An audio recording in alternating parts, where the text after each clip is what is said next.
नमस्कार मित्रों, आरोग्य जीवन यात्रा में आप सबका स्वागत है। मैं naturopath green doctor Rajesh Patel बोलता हूँ।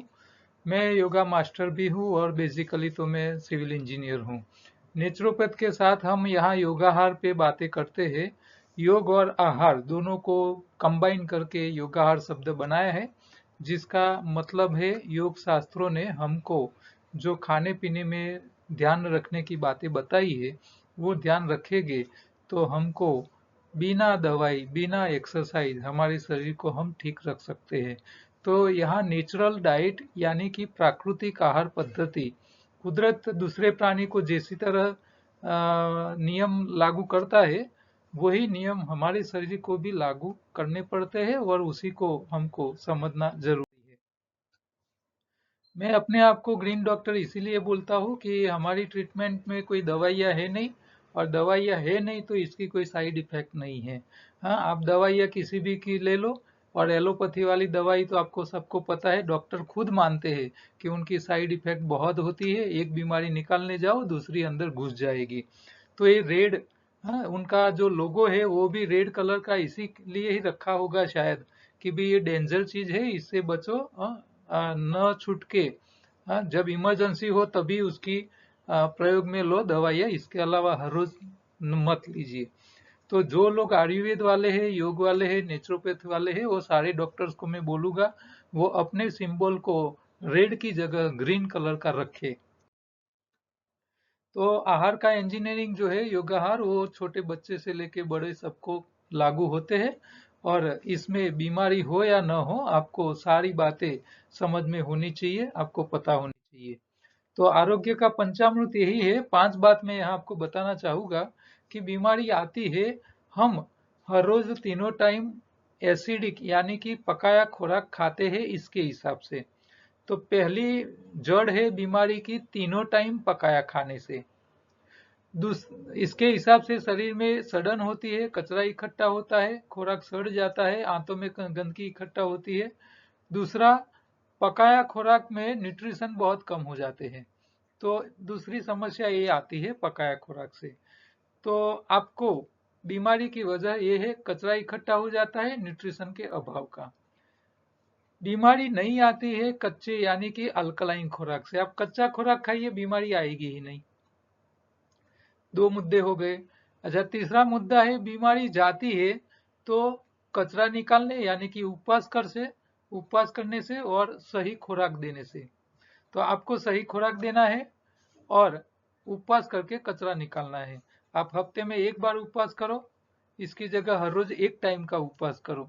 तो वो अंत में सफाई काम ही होता है, आपके शरीर में से कचरा निकलता है, और कचरा निकलने से ज्यादातर बीमारियां ठीक हो जाती है। तो हम तो 80% से ज्यादा बीमारी सिर्फ कचरे की मानते हैं। 3 मुद्दे हो गए। चौथा मुद्दा यह है, रोग से बचने के लिए शरीर में कचरा इकट्ठा होने दो, मत होने दो। तो हर रोज कचरा निकाल लेने के लिए आप रोज एनिमा ले लीजिए या तो मलशुद्धि पाउडर का प्रयोग कीजिए, तो आपकी आंतों में कचरा ही नहीं इकट्ठा होगा, रोग आने के सवाल ही नहीं रहेंगे। और 5वां मुद्दा है कि डेयरी प्रोडक्ट शरीर में कफ पित्त वायु बढ़ाता है, इसीलिए बीमार लोग उसको छोड़ दे। बीमार नहीं है वो खाए, बीमार लोगों को छोड़ देना चाहिए। तो योगाहार को अच्छी तरह समझना है तो आपको योगाहार यूट्यूब चैनल पे जाना पड़ेगा, उसको सब्सक्राइब कीजिए। और साथ में प्ले लिस्ट में योगाहार का पूरा कोर्स है, एक एक करके सारे वीडियो देख लीजिए। जो मैंने यहाँ योगाहार में सारे जो टॉपिक है उसके ऊपर जो बातें करता हूँ वो बहुत डीप में मैंने समझाया हुआ है। आपको लिंक चाहिए तो मेरे नंबर पे व्हाट्सएप में हेलो हाई कीजिए, आपको तुरंत रिटर्न मैसेज में आ जाएगा। अब यहाँ हम चर्चा करते हैं, बाबा ने एलोपैथी के ऊपर थोड़े सवाल पूछे थे। इसमें कल हमने सवाल लिया था कि फार्मा इंडस्ट्री में हार्ट के ब्लॉकेज को रिवर्स करने का उपाय है क्या, और बिना बाईपास और बिना ऑपरेशन या एंजियोप्लास्टी के बिना कोई स्थायी समाधान है या नहीं है, उसके ऊपर उन्होंने पूछा था। तो हमने कल बाईपास, ब्लॉकेज और एंजियोप्लास्टी, एंजियोग्राफी, उसके ऊपर हमने चर्चा की थी। आज का सवाल है, बाबा ने पूछा है कि फार्मा इंडस्ट्री में एनलार्ज हार्ट और इंजेक्शन फ्रैक्शन कम होने पर बिना पेसमेकर लगाए कौन सा इलाज है जिससे हार्ट का साइज और फंक्शन नॉर्मल हो जाए, कैसे उसे रिवर्स कर सकते हो बिना पेसमेकर के, उसका निर्दोष इलाज क्या है। ये सवाल उन्होंने पूछा है, तो आज हम उसके ऊपर चर्चा करेंगे। तो यहाँ उन्होंने सवाल किया है हार्ट एनलार्ज होना। तो हार्ट जो है वो उसकी साइज थोड़ी बड़ी हो जाती है, एक प्रॉब्लम ये होती है। दूसरा प्रॉब्लम हार्ट का होता है उसका जो इंजेक्शन और फ्लेक्शन। तो हृदय का काम है दबना रिलीज होना, दबना रिलीज। अच्छा, जब हृदय दबता है तो अंदर इकट्ठा हुआ खून जो है वो प्रेशर से आगे जाता है। अच्छा, एनलार्ज होता है तो बाहर से खून अंदर घुसता है, तो अंदर आने के लिए उसको खुलना पड़ता है और अंदर वाले खून को दबान पूर्वक बाहर भेजने के लिए उसको दबना पड़ता है। तो एक साइड का हिस्सा खुलता है, दूसरी साइड का दबता है, वो प्रेशर करता है, इस साइड वाला खींच के खून को अंदर लाता है। तो यहाँ ये जो कामगिरी करनी है हृदय को, उस टाइम इसमें समस्या क्या होती है कि ये करने से जो हृदय के मसल से वो लूज हो जाते हैं, उसकी इलास्टिसिटी जो रहनी चाहिए नॉर्मल वो नहीं रहती है, वो लूज हो जाती है और फूल जाता है। जैसे आप गुब्बारे में हवा भरते हो तो कैसा फूल जाता है, गुब्बारे में पानी भरोते वो फूल जाता है। तो इसी तरह यहाँ क्या होता है कि प्रेशर बढ़ता है, और जब आपके हृदय के मसल्स जो है वीक हो जाते हैं, तब वो बड़ी साइज का हो जाता है, एनलार्ज हो जाता है। और एनलार्ज हो जाने से फिर उसको जो दबान पूर्वक प्रेशर क्रिएट करना है, भेजना है खून को और खींचना है, वो इंजेक्शन और फ्रैक्शन वो सही तरह काम नहीं कर सकता है। तो एलोपैथी के पास तो हार्ट ट्रांसप्लांट या तो पेस मेकर जैसी सिस्टम्स लगाने के बाद ही ये पेशेंट को लंबा जिंदा रख पाते हैं। उनके पास तो ऐसी कोई परमानेंट सॉल्यूशन है ही नहीं, उनके पास कोई समस्या का समाधान नहीं है इसका। आयुर्वेद जो है वो इसमें थोड़ा अच्छा काम कर लेता है। तो आयुर्वेद में हृदय की दीवारें जाडी हो जानी, हृदय एक्सपांड हो जाना, उसके लिए थोड़ी दवाइयां है जो धीरे धीरे करके पेशेंट को ठीक कर लेते हैं। आयुर्वेद की ऐसी अच्छी अच्छी चीजें है, हाँ, अर्जुन का छाल है और दूसरी कई ऐसी है उनके पास औषधियां। तो वो सब हृदय को ठीक करने में काफी फायदा करते हैं। तो आयुर्वेद के दवाइयां तो है, लेकिन वो जब ओवरडोज हो जाता है, लंबे समय खाते हैं, तो उसकी थोड़ी साइड इफेक्ट होने के चांसेस रहते हैं, लेकिन बीमारी इसमें से बाहर आने के चांस है। आयुर्वेद में ट्रीटमेंट प्रॉपर हो रही है। डैमेज जो हार्ट को हो चुका है, मसल्स जो वीक हो चुके हैं उसको ठीक किया जाता है। पंपिंग जो वीक पड़ रहा है उसको इंक्रीज करने का भी आयुर्वेद में काफी दवाइयां अच्छी है, और कई बार पेशेंट ये सारी समस्याओं में से बाहर आ सकता है। लेकिन उसके लिए डॉक्टर अच्छा चाहिए, उसकी जो दवाई का डोज देना है वो प्रॉपर होना चाहिए तभी, और डॉक्टर नॉलेज वाला और अनुभवी होगा तो ये काम अच्छा कर पाएगा। एलोपैथी के पास तो ट्रांसप्लांट, हृदय को बदलाव, इसके अलावा कोई रास्ता नहीं है, वो दवाई खा के ही जिंदा रखते हैं। योग से आपको बहुत फायदा हो सकता है। उसमें आपको सारे प्रकार के योग, इसमें आपको बॉडी वार्म अप भी आ गया, आसन भी आ गए, सारे प्रकार के प्राणायाम भी करने हैं, बंद भी आपको करना है। तो 1-1.5 घंटे का जो पूरा पैकेज है योग का, वो आप रेगुलर करोगे तो आपके हृदय की जो समस्याएं है उसमें से आप धीरे धीरे बाहर आ सकते हो। और लोगों ने किया है, ऐसा नहीं है कि भी योग से हृदय की बीमारी ठीक नहीं होती है। लेकिन यहाँ दिक्कत क्या होती है कि हम बीमारी आई क्यों है उसको नहीं समझते हैं, हम ट्रीटमेंट के पीछे लग जाते हैं, एलोपैथी को पकड़ते हैं, आयुर्वेद को पकड़ते हैं, योग को पकड़ते हैं। अब यहाँ प्रॉब्लम क्या होता है कि भाई योग एलोपैथी वाला है, दवाई करके आपको ठीक करने का प्रयत्न करता है, लेकिन बीमारी आई थी क्यों? तो गलत खान पान से। अच्छा, आयुर्वेद वाला दवाई करके आपको ठीक करेगा, लेकिन बीमारी क्यों आई थी? गलत खान पान से। अच्छा, योग करने से आपकी बीमारी ठीक हो जाएगी, लेकिन मूल कारण क्या था? हमारी खान पान की गलत खुराक से। तो मूल कारण जो है वो हमारे गलत खुराक का था, उसके ऊपर ये तीन में से एक भी बात नहीं करता है। तो हम यहाँ आपको क्या बोलेंगे कि आप ट्रीटमेंट कोई भी ले लो, एलोपैथी की ले लो, आयुर्वेद की ले लो या योग की करो। आप योग करो, साथ में आहार को भी बदल लो। जो कारण से बीमारी आई है उसके ऊपर आप ध्यान रखो, क्योंकि आप खाते हो क्या? पकाया खाते हो। पकाए खुराक में न्यूट्रिशन मिलते नहीं है, रिपेयरिंग काम होता नहीं है, मसल खींच गए हैं, हृदय एनलार्ज हो चुका है। अब मसल को ठीक करने के लिए, स्ट्रेंथ करने के लिए आप न्यूट्रिशन ही नहीं देगो, शरीर को सही काम करने वाले कारीगर भी नहीं मिलेंगे, तो वो ठीक होने वाला नहीं। आप आयुर्वेद की दवाई खा के कर लोगे, मान लो आपने 1-2 साल दवाई खाई, आप ठीक हो गए, लेकिन जब खुराक नहीं बदलोगे तो 2-4 साल के बाद वो दोबारा आने का चांसेस है, दोबारा हो सकता है। तो हमको क्या करना है कि मूल जो कारण है उसी को ही टारगेट करना है, और मूल कारण यही होता है कि आप खुराक में सावधानी रखो, आप शरीर को न्यूट्रिशन दे दीजिए, शरीर को रिपेयरिंग के कारीगर दे दीजिए, शरीर में कचरा इकट्ठा नहीं होने दो, बस इतना ध्यान रखना है, और कुछ करना नहीं है।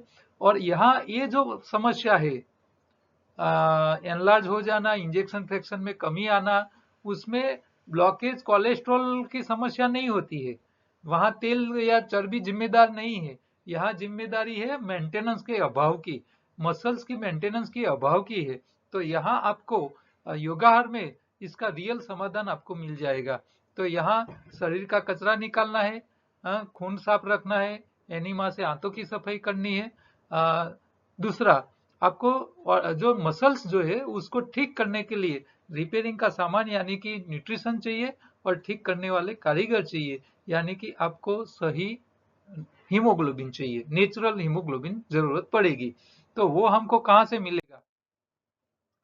तो यहाँ आपको करना क्या है कि आपको हरी पत्ती ज्यादा खानी है, हरी पत्ती खाओगे तो न्यूट्रिशन भी मिल जाएंगे, साथ में आपको कारीगर मिल जाएंगे हरा रंग, जो शरीर में जाके हीमोग्लोबिन बन जाएगा। तो आपको दो चीज मिल जाएगी। आपको अच्छा और जल्दी रिजल्ट चाहिए तो आप फिनला ले लीजिए, जो प्योर हीमोग्लोबिन ही होता है। तो फिनला एक अद्भुत चीज है, वो शरीर में आपको नेचुरल हीमोग्लोबिन बना के दे देता है।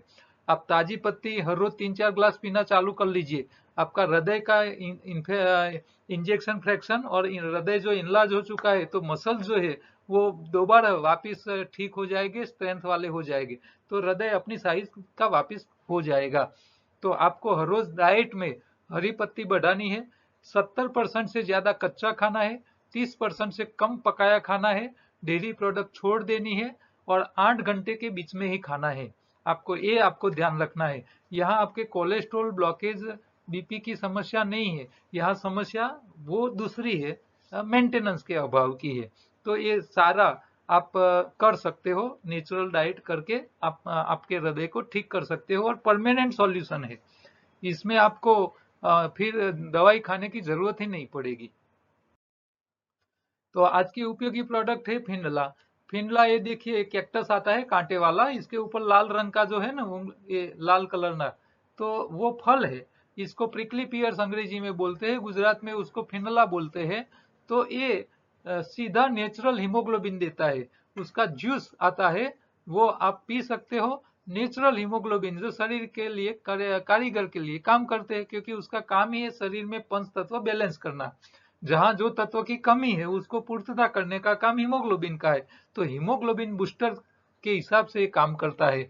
जिसका भी हीमोग्लोबिन कम है, वो फिनला की एक ही बोतल पिएगा, तो कम से कम 1 से लेके 3 हीमोग्लोबिन के पॉइंट बढ़ जाएंगे, परसेंटेज बढ़ जाएंगे उसका एक ही बोतल में। तो आपको ये बोतल किसी भी के साथ पी सकते हो। ये खुराक है, तो दोपहर से शाम के बीच में हम जो खाना खाते हैं कच्चा, इसके जो रस बना के पीते हैं, पत्तियों का है, फ्रूट का है, सलाद का है, किसी का भी रस है, इसके साथ ये डाल के पी सकते हो। हर रोज 50 से 100 ml पी सकते हो। ये 750 ml की बोतल है, तो आप हफ्ते से लेके 10 दिन में उसको खाली कर सकते हो। ऐसा नहीं है कि उसको लंबा चलाना है, थोड़ा थोड़ा पीना है, ऐसा नहीं है। आपको एक बोतल हफ्ते या 10 दिन में खाली कर लेनी है। किसी भी अकेले पानी के साथ ले सकते हो, फल के साथ ले सकते हो, किसी के साथ ले सकते हो। तो और टेस्टी होता है। ये एक बार उसको खोलो बोतल को, फिर उसको आपको फ्रिज में रखनी है, ये ध्यान रखना है। हाँ, लंबे टाइम रखोगे खोलने के बाद तो वो उसका कलर रेड कलर की जगह हाँ वो काला हो जाएगा। हाँ, एकदम डार्क कलर पकड़ ले मतलब वो बिगड़ गया है। फिर आपको उसको पीना नहीं है, ये थोड़ी सावधानी रखनी है। हाँ, बोतल खोलो, हफ्ते में 10 दिन में पूरी कर लो। आपका हीमोग्लोबिन नया जितना बन जाएगा, इतना शरीर में रिपेयरिंग फास्ट हो जाएगा। तो हृदय की जो बीमारी है, इसमें से आप ये प्रिकली पियर्स यानी कि फिनला, उसको पी के आप जल्दी उसमें से बाहर आ सकते हो। साथ में आपको हरी पत्ती ताजी ला के पीनी है। ताजी नहीं मिलती है तो हरी पत्तियों का पाउडर भी अवेलेबल है, उसकी गोली भी अवेलेबल है, और उसका एक्सट्रैक्ट निकाले हुए कैप्सूल भी हमारे पास अवेलेबल है। और स्पिरुलिना यानी कि तालाब में होने वाली लील की, तो उसकी टेबलेट भी है हमारे पास। तो आप ये भी हमारे पास से मंगवा सकते हो। काम की बातों में सिंपल सी बात है, आपके शरीर में समस्या आई है तो सिर्फ खुराक ही जिम्मेदार है। आप जैसा खुराक खाओगे, अल्कलाइन कच्चा चबा चबा के खाओगे, तो शरीर में रोग आएगा ही नहीं, शरीर एकदम मेंटेन रहेगा। और आप रेडीमेड फूड खाओगे, हाँ, पैकेज फूड खाओगे, हाँ, बाजारू चीजें खाएगे, एसिडिक खुराक खाओगे, हाँ, तो ये तली हुई चीजें खाओगे, तो ये सारा आपका शरीर की हालत क्या करेगी, ये चित्र ही दिखा रहा है। तो सिंपल सी बातें हैं इसमें। आपको ये इतनी छोटी बातों का ध्यान रखिए, डॉक्टर के पास जाने की नौबत ही नहीं आनी चाहिए। तो ये कोरोना काल में जो लोग फंसे थे, उन लोगों को शरीर में वीकनेस बहुत आ जाती है, तो इसमें से बाहर लाने के लिए हमने किट बनाई है। तो आप वो हमारे पास मंगवा सकते हो। और योगाहार को समझने का ये पूरा चार्ट है। शरीर में 3 मुद्दे होते हैं सफाई के, 3 होते हैं खुराक के, और 2 मुद्दे होते हैं सावधानी। तो ये 8 मुद्दे के ऊपर पूरा हमारा योगाहार का कोर्स है। इसका ये पूरा चार्ट है। इसमें शरीर कहाँ कचरा इकट्ठा होता है, कहाँ कैसे निकालना है, शरीर को कौन सा खुराक चाहिए, कौन सी क्वालिटी चाहिए, किस तरह देना है, कितने प्रकार का होना चाहिए, ये सारी बातें एक ही चित्र में हमने बताई हुई है। आप जो स्वाद खाते हो खुराक के साथ, तो ये स्वाद भी अपना काम करता है। उसको भी आपको ध्यान में लेके आपका स्वाद कौन सा ज्यादा खाना चाहिए, कौन सा कम खाना चाहिए, ये आपको तय करना पड़ेगा, आपको याद रखना पड़ेगा। तो ये सारी बातें आप योगाहार का पूरा कोर्स के वीडियो देखोगे तो सारी बातें आपको याद रह जाएगी। हमारी ई बुक अवेलेबल है अमेजोन किंडल पे, तो जो अब्रॉड में रहते हैं वो लोग ये बुक किंडल पे भी पढ़ सकते हैं। और आपको अच्छी अच्छी खाने की चीजें मिल जाए, इसके लिए हमारी एक दूसरी यूट्यूब चैनल है, वहां जाइए और हर रोज नई चीज बनाइए और खाइए। और ये छोटा सा मैसेज आप कहीं भी प्रिंट करवाते हैं तो करवाइए। कल दोबारा आगे दूसरे नए प्रश्न के साथ बात करेंगे। तब तक नमस्कार।